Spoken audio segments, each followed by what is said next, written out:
Today we're going over the ultimate ranged weapon tier list for solo carrying and beating tier 5 games on Darktide.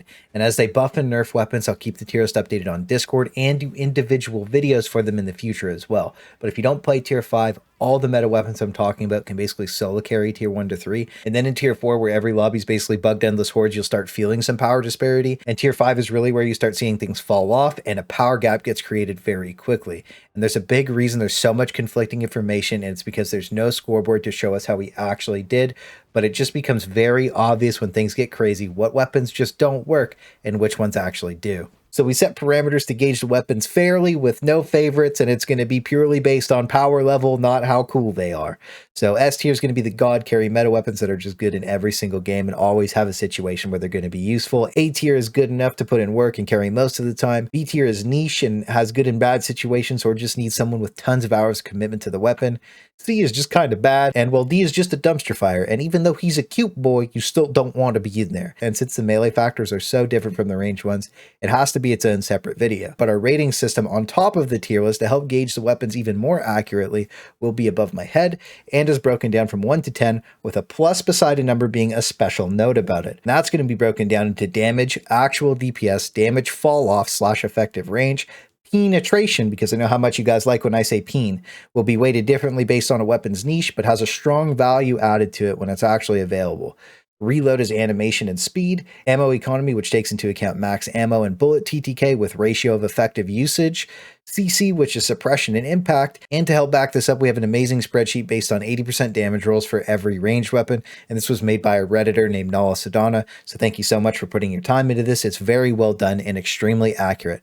But since raw data and numbers don't convert well into practice all of the time, I'll be talking about each weapon's viability individually, with a VOD from my alt channel proving and showcasing everything that I'm talking about on tier 5 with random teammates for every standout weapon. But this also assumes that you are using the best classes and builds for these weapons with at least a decent modifier roll, which I will touch on a few times. The only thing I won't take into account are perks and blessings unless they are explicitly mentioned to reduce RNG. And of course, every single thing that I just said is already linked in the description for you. So lighting this off, we're starting with the big bad bolter. And to no one's surprise, it's the first weapon and also one of the flat out best in the game. And the reason I did it first is to set the precedent as to what we're looking for not only damage wise, but across the board, because the bolter has proven itself to be able to handle any situation extremely well. And on the Zealot, you can gimmick the 100% crit chance and pull a full load of the Emperor's holy glory, breaking your peen modifier and letting you delete everything, even crushers. And on the Vet, you can compensate for all of its weaknesses, especially with the Monster Hunter reload build. It removes any hard targets, elites, shooty boys, and even hordes with your panic button, the absolute best, letting the bolter take one of the top spots at S tier right off the gates. And our second gun is so that you can easily gauge the scale of how we will rank the rest of the weapons, and that's the Ogryn Kickback. Now, this is easily the worst weapon in the game with an effective range of 5 meters, because after you get outside of that, it just falls apart. And at that point, why aren't you just using a melee weapon instead? And when you follow that up with 1 shot per reload, when the other weapons can do a whole magazine in the same time with more damage, or if you just compared it to the Rumbler, it just doesn't even come close. And the only thing this offers is mediocre CC, because it really just can't deal with any elites that well unless you're actually inside of their hitbox when you shoot them. And horde-wise, it just really doesn't do that well either. So obviously, our cute little dumpster fire's first friend is the Kickback. It honestly just needs massive buffs across the board to be relevant in T5, and that should really just give you an overall idea of how we're ranking the weapons for this tier list. And that takes us into our third weapon that gets rated a little bit differently so that we can get back to normal with the rest of them. And new players hate it, but the no-lifes like me love it, and it's the Flamethrower. But if you have bad modifiers on it, it seems terrible. Damage affects how hot it burns, burn affects application rate, but more importantly, max stacks. So not having 70 to 80% burn will actually drop your DPS by a massive amount.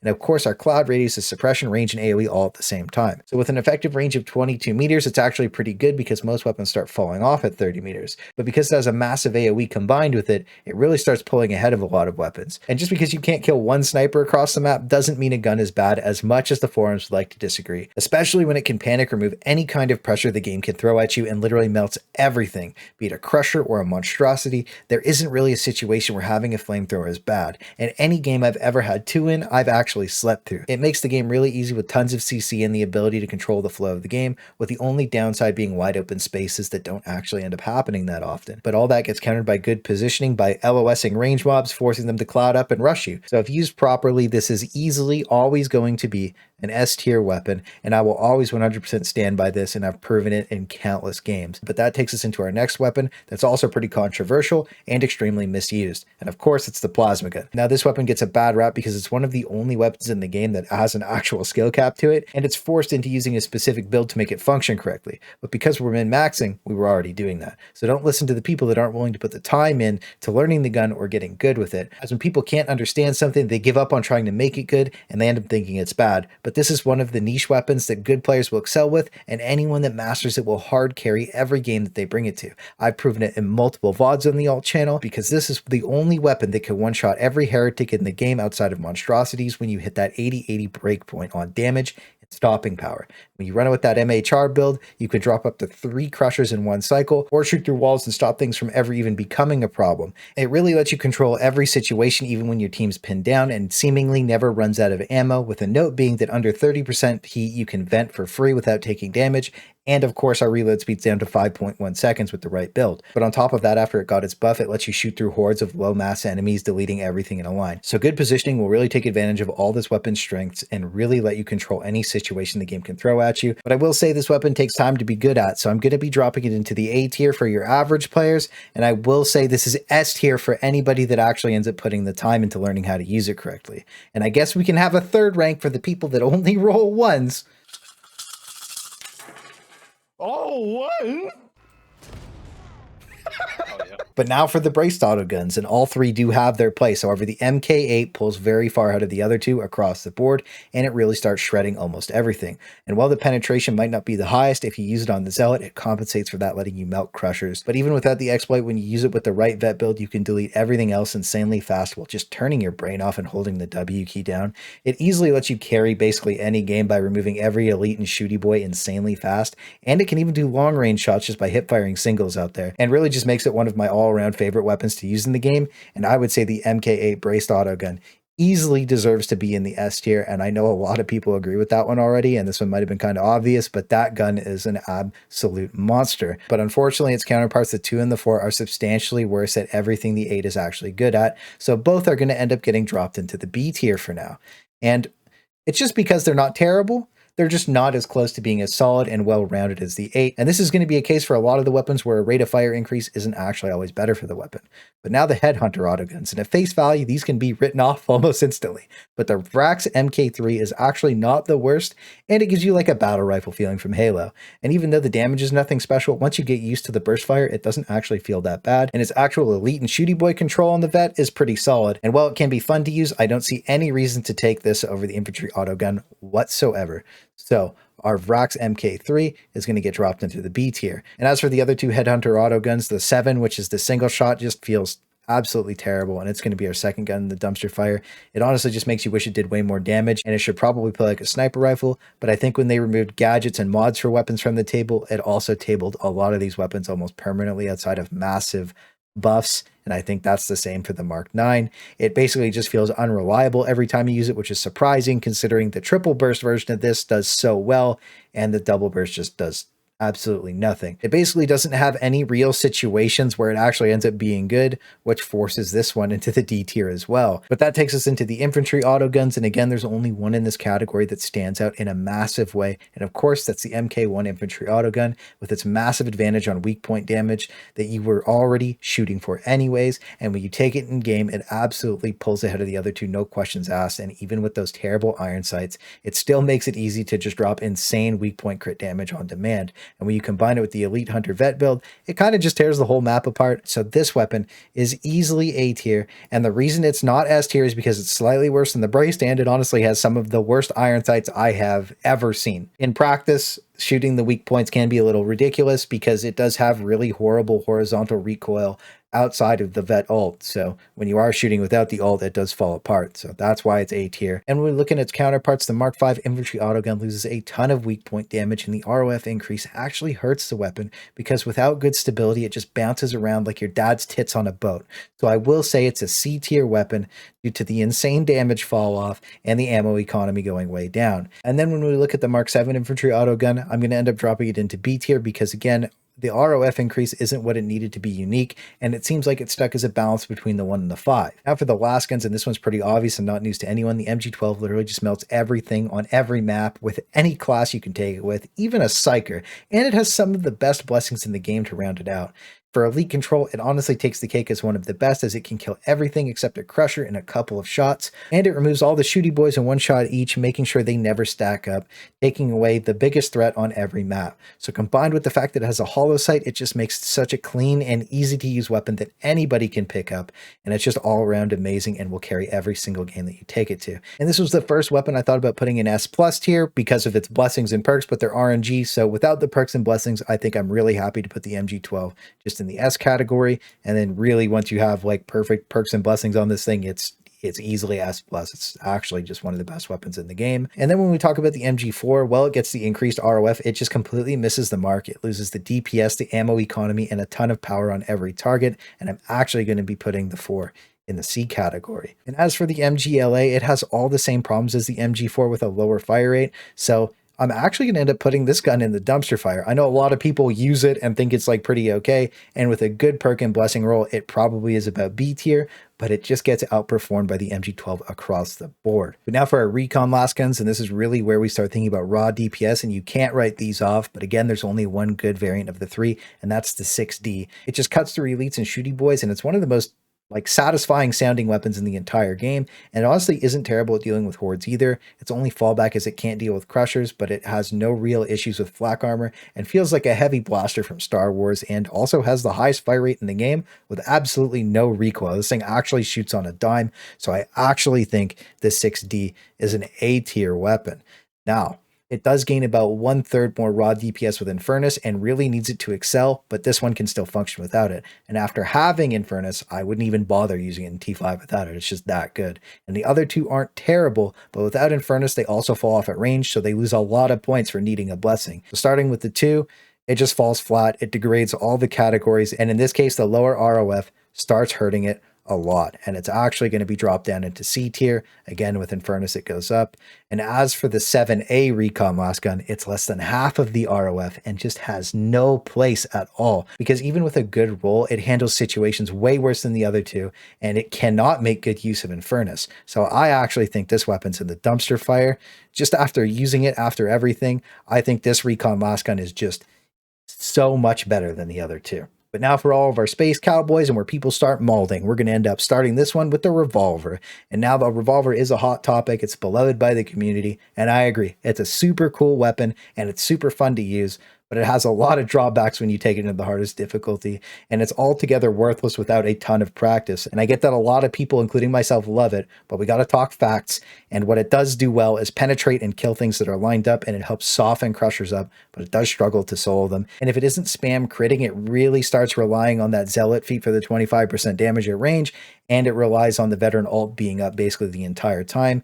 And on average, you will have a 30% crit chance in almost every situation with this thing, based off the 25% perfect crit rolled modifier with 5% class or 10% from vet. So that's going to be 1 in 3 shots that you actually crit. And with 5 shots, you really have to make them all count. And the reality is, when you spend most of the game reloading and not one-shotting the targets that you're shooting at, you're not using your ranged weapon very well at all, and you're getting forced into melee, which isn't always a viable option in T5. So while it's insanely good at killing targets that are under 400 HP, when we talk about shooty boys being the most dangerous threat in T5, they like to spread out all over the room. And if you're getting overwhelmed when you run out of ammo, you don't always get to reload when you want either. And it makes you realize that it needs your team being in control of the flow of the game to actually excel. So when the AI director takes control, it falls apart completely. And while this weapon isn't carrying any games, it's also not doing terrible. So overall, I will say it is a B tier weapon, as it contributes to the game, just not as much as the S or A tier weapons, as they control the game. This one just exists in it. And I would personally use the vet to maximize crit chance and compensate for the bad reload speed. And on the Zealot, you're forced to use that range damage feat with it, or it'll altogether fall flat. And there's just so many better options to use on the Zealot right now, in my opinion, that it's just not worth it.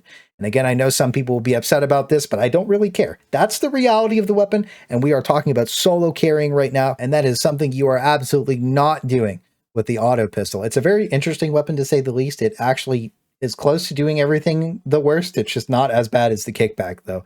And What I will say about it is it does have the fastest reload, but its actual ammo economy and bullet to kill ratio is just absolutely horrendous in T5. And I don't really think it has a spot in T5 because if you're going to take this thing, why wouldn't you just take a braced autogun? They just do everything that it does better. And on top of that, both of the other pistols do everything this thing does way better, and it has no real live situations where it actually excels. So we're actually going to end up tossing the Autopistol into the dumpster fire as well, because this one needs to cook a little bit before it's ready to purge some T5. But now for the heavy Laspistol, it kind of falls into some of the same traps as the Autopistol, but not all of them. And it actually has the highest base crit chance in the entire game at 15%, and it can actually kill some stuff fairly fast if it's critting.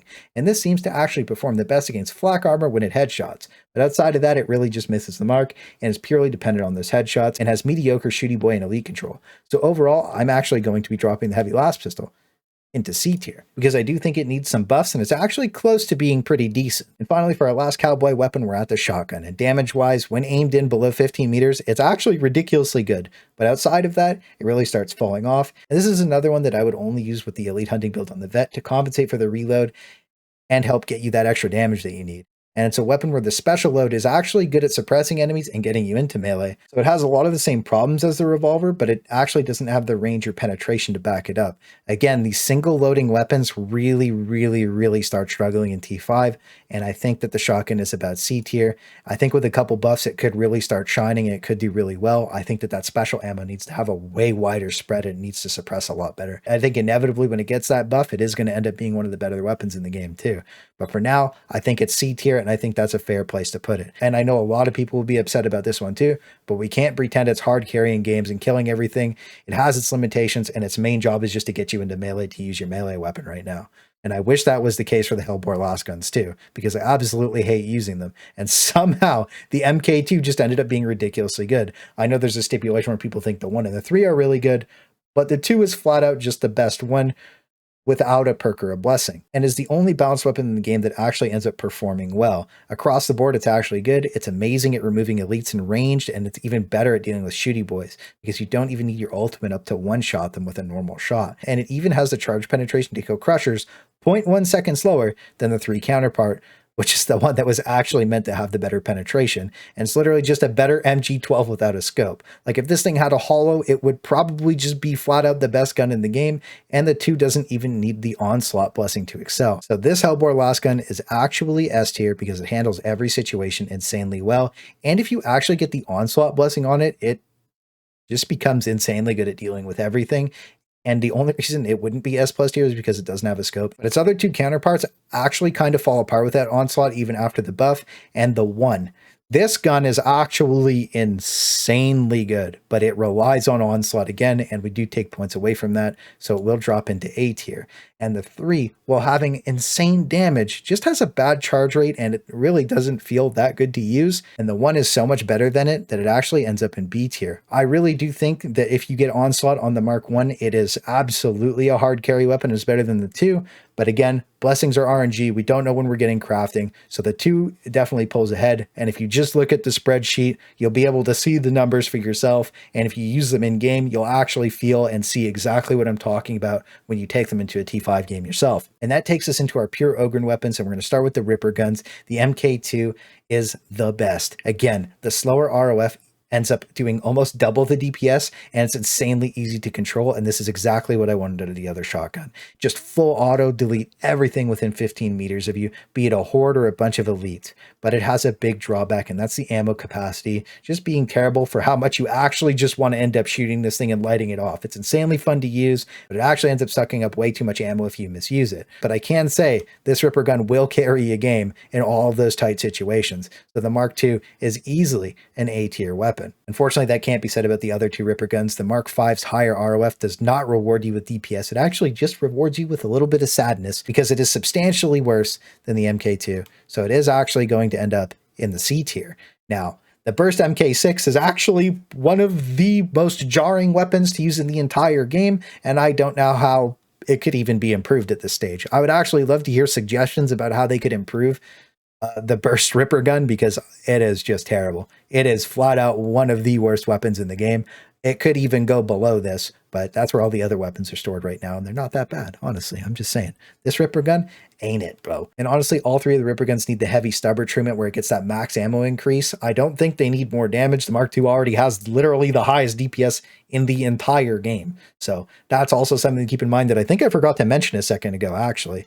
But the heavy Stubber, after its buff, just went absolutely crazy. It melts everything from hordes to elites, with its only hangup being crushers, but it can still suppress them, knock them around, and let your team melee them to death while actually still doing an okay amount of damage to them.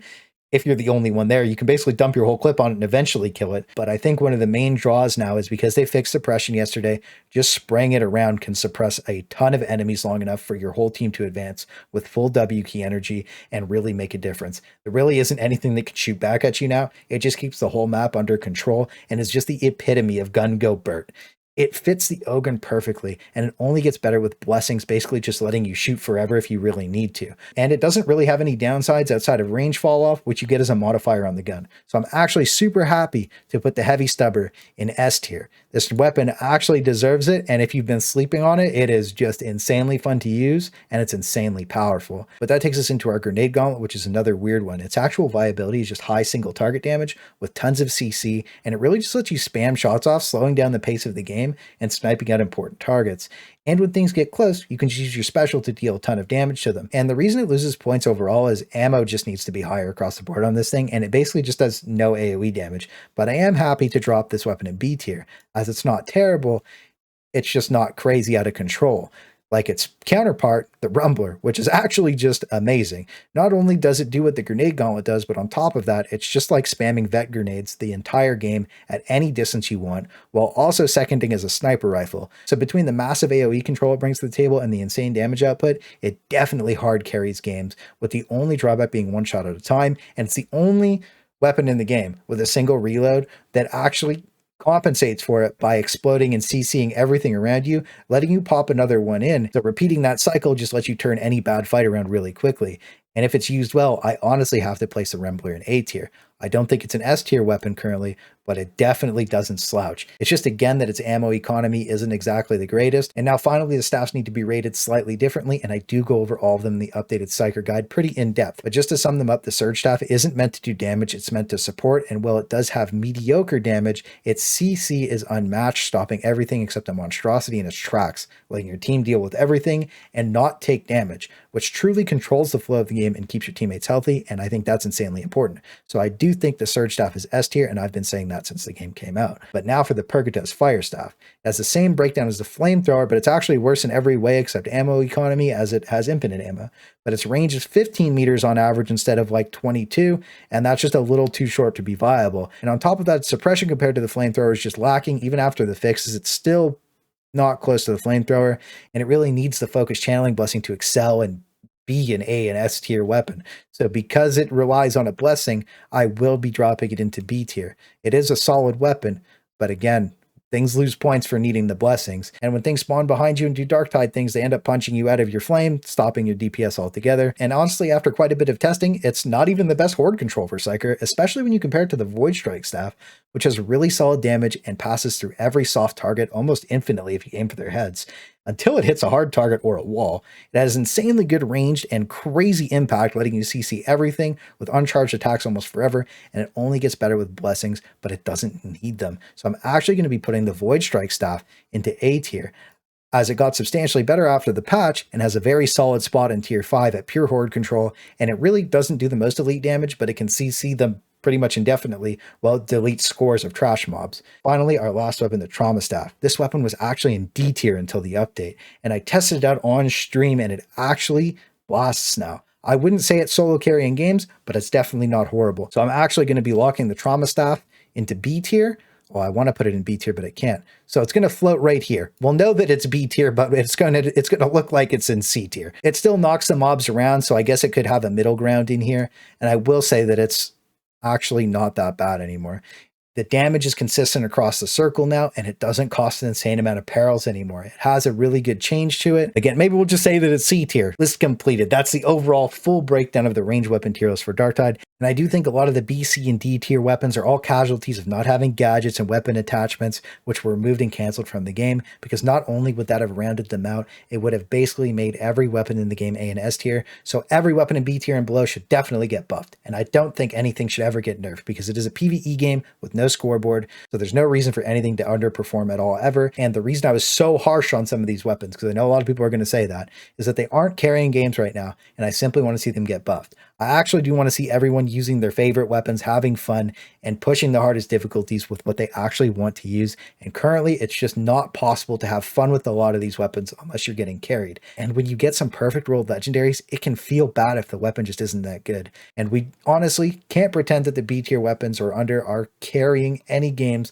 the way that an S tier weapon does, or performing the way an A tier weapon does, because in every single high intensity moment, I can promise you, all of the B tier weapons and under really show their flaws almost instantly and end up getting carried by their teammates in those moments pretty heavily. And I know some people might think they're doing okay, but again, it's a side effect of no scoreboard or no personal scoreboard, gatekeeping you from data that would help you improve and get better. And everything I've made is to help you get better. And as the game population is declining, I really wanted this to help you improve your success rates in tier 5 solo queue, because I know a lot of people want to play it. They just don't want to queue up for it because they're afraid or they think it's toxic. And the best way to get over that is to bring meta weapons so that you have a higher success chance and you're carrying your teams. And just to make this clear, it's fine if you aren't a sweat lord with 1 million hours on the game. It's something that gets confused quite a bit. As long as you're looking to improve yourself and trying to learn to get better with an open mind, that's all that matters. I know the game isn't in the best spot right now, but for everybody that keeps playing and everybody that keeps enjoying it, I know I'm going to keep playing it. I'm not playing like 8 to 10 hours a day anymore, obviously. I don't think a lot of people are, but you know, it's still nice to have something like this that is extremely factual and data accurate, so that way there's no more confusion about a lot of stuff. And this tier list is also from a sweat lord that is theory crafting a game you need to data mine info for, right? I come from MMOs, Korean MMOs, Chinese MMOs, and this is a 10-cent MO, literally. Just having this different tiered systems and having meta weapons and things that aren't meta, it's just how it goes in some of these games. And I can promise you, after playing those games and way too many hours of this one, if you use those meta weapons for someone that doesn't, you will outperform them and you will have the opportunity to carry them. So if you need more help, check out all the class guides I have posted. They go in depth into the best builds to follow this up with, and feel free to let me know what your tier list would look like. But I definitely rated everything fairly and accurately to numerical values and how I've used them in games and seen how they've done. So I'm sure in 900 hour Andy is writing me an essay about that one time at band camp, and I can't wait for it because I'm just a simple salt farmer living his dreams.